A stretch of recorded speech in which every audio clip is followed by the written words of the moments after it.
I'm going to talk to you about some things I've learned in my journey, most from experience. Some of them I heard in passing, many of them I'm still practicing, but all of them I do believe are true.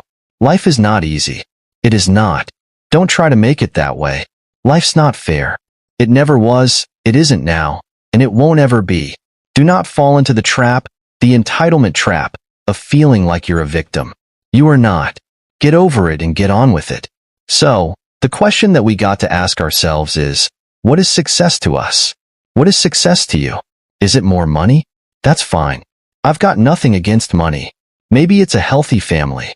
Maybe it's a happy marriage. Maybe it's to help others, to be famous, to be spiritually sound, to leave the world a little bit better place than you found it. Continue to ask yourself that question. Now, your answer may change over time, and that's fine, but do yourself this favor. Whatever your answer is, don't choose anything that will jeopardize your soul. Prioritize who you are, who you want to be, and don't spend time with anything that antagonizes your character. Be brave. Take the hill. But first, answer that question. What's my hill? So first, we have to define success for ourselves, and then we have to put in the work to maintain it. Take that daily tally, tend our garden, keep the things that are important to us in good shape. Where you are not is as important as where you are. It is just as important where we are not as it is where we are. Look, the first step that leads to our identity in life is usually not, I know who I am. That's not the first step. The first step is usually, I know who I am not. The process of elimination, defining ourselves by what we are not, is the first step that leads us to really knowing who we are. You know that group of friends that you hang out with that really might not bring out the best in you? You know, they gossip too much, or they're kind of shady.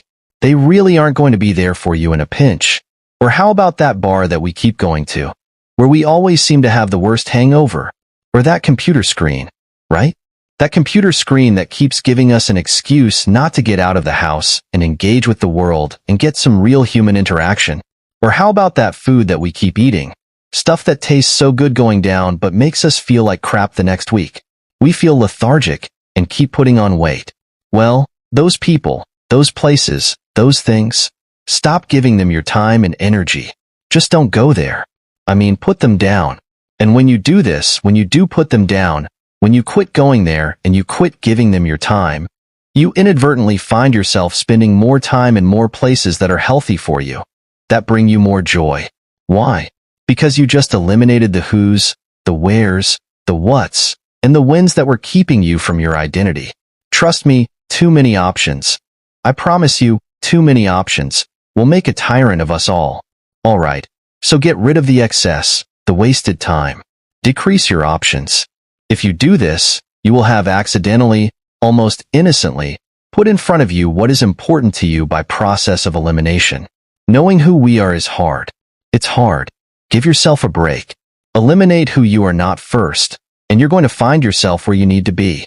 Instead of creating outcomes that take from us, let's create more outcomes that pay us back. Fill us up, keep our fire lit, turn us on for the most amount of time in our future. We try our best. We don't always do our best.